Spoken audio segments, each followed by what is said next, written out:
નર્મદામાં માનવભક્ષી દીપડાને પકડવા special operation શરૂ કરવામાં આવ્યું। કેવડિયા જંગલ સફારી અને બનાસકાંઠાની ટીમ બોલાવવામાં આવી। દીપડાની મૂવમેન્ટ પર નજર રાખવા માટે કેમેરા લગાવવામાં આવ્યા। 3 કિલોમીટર વિસ્તારમાં ડ્રોન કેમેરાથી બાજ નજર રાખવામાં આવી રહી છે। આધુનિક હથિયારો અને નાઇટ વિઝન કેમેરાથી ટીમો સજ્જ છે। સાગબારાના કાલવાણમાં દીપડાએ આતંક મચાવ્યો।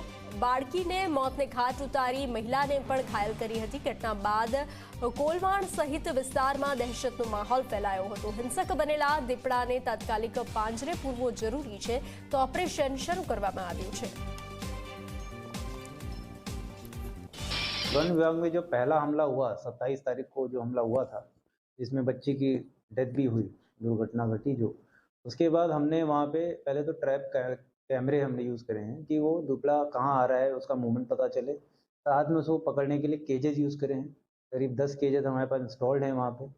प्लस हमने ड्रोन कैमरे का भी यूज़ किया है। जैसे हम अगर वो कहीं खेत में अंदर छुपा है, शिरडी का खेत है, तो ऊपर से हम ड्रोन कैमरे से उसको साइड भी कर सकें। तो उसके साथ साथ हमने 2 एक्सपर्ट टीम भी बुलाई। एक हमारा केवड़िया जू से एक एक्सपर्ट टीम वेटनरी की आई थी, जिन्होंने हमें मदद करी कि किस तरह से केज सेट किए जाएँ, कैसे उसको हम ट्रैप कर सकते हैं।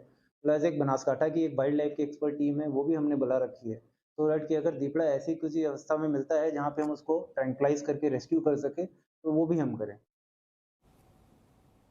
દીપડાઓ હુમલો કરવાનું પ્રમાણ દિન પ્રતિદિન વધતું જાય છે। અમે આની ગંભીર પ્રકારની નોંધ લીધી છે, પણ રાજ્ય સરકારમાં કોઈને કોઈ રીતના અમે કહીશું કે નર્મદા જિલ્લામાં કોઈ એવી ઓપરેશન ટીમ મૂકે કે જે આવા હિંસક પશુના સતત રક્ષણ માટે પ્રજાની સેવા કરે।